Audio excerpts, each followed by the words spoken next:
So, sorry, where is it that you live again? So I live in Boston, Oh yeah. Massachusetts. Would you ever consider moving somewhere else altogether to avoid these symptoms? Yeah, absolutely. That's something that I've talked to my husband about a lot. Mhm. Um, and the main reason why we haven't been able to do that is really because of his job. Mhm. He has a really good job that he Yeah. enjoys, and it's here in Boston. And we also do have family here in Mhm. Boston, so that's another thing that we think about. If we were to relocate somewhere far away, that we would be away from our family. But that's definitely something that we talk about, and we have talked about maybe trying to make a plan Mhm. to make that happen in the next, couple of years or so. Yeah. So, but yeah, that's definitely something that's been a huge sort of like, plan in my head to be Yeah. able to make that happen for me Yeah. at some point. I saw that on your Twitter you do some work with mental health advocacy. Can you tell me a bit about that? So, the work that I do right now with advocacy is mainly on social media. Yeah. And I do have a contributor page on the website, themighty.com, for their mental health, subject. Mhm. So that's really all the work that I'm able to do at the moment, Mhm.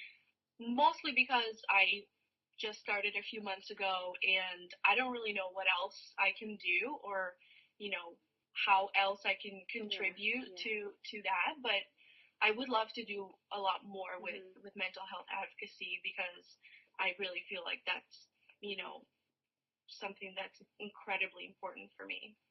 Okay. Last question. Is there a stigma around SAD that you wish would be debunked? Absolutely. I Yeah. mean, aside from the fact that people think it's not real, Yeah.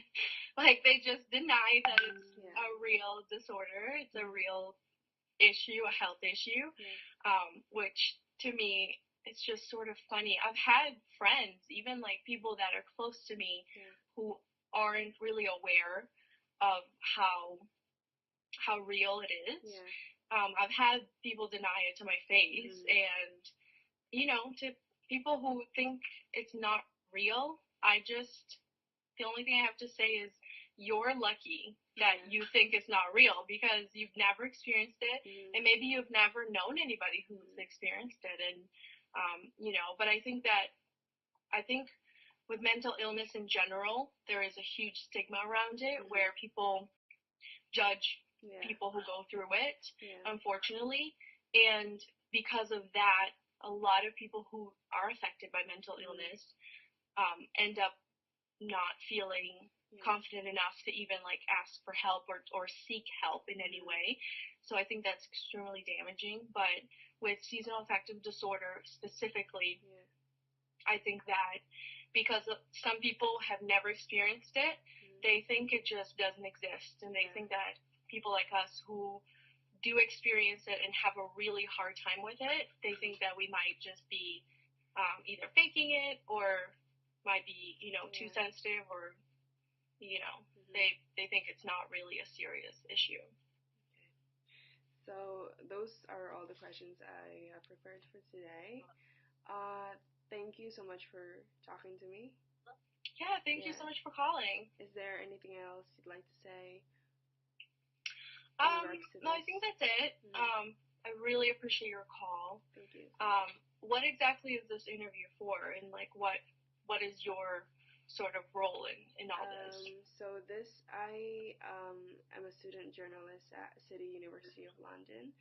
So this feature that I have to do, essentially, the news spec is that it just has something to do with um, the winter time, and um, because this is an assessment, it's time sensitive. I actually have to get it done by tomorrow. But if all goes well, I'll try to send it to a couple of publishing houses. Oh, that's awesome. Yeah, That's really cool. yeah, I've noticed that, um, and I don't know if maybe it's just me, but yeah, I've definitely noticed that a lot of the mental health, related conversations that Yeah. happen on social media, and especially with advocacy, Mhm. is really, it does come from England and from Yeah. London Yeah. a lot more Yeah. than the US, Yeah. unfortunately. Yeah. And I think that's a shame because, Mhm. there's a lot of people out here who could use the support and Mhm. could use the help that comes from talking about it. Yeah. And I hope that this changes at some point. But Yeah. I gotta say, I really appreciate all of the, just talking about it, Yeah. just bringing this issue to light is such an important step Yeah. to really helping everyone who suffers from it. Yeah. So I really appreciate the work that you're doing Thank and you. just, bringing it to light. Yeah. Thank you so much. No, thank you for talking to me. Thank you so Thank you much. so much Yeah. for calling, and Have a thank you good so much day. for the work you're Yeah. doing. Thank Thank you. you. You as You well. too. Bye.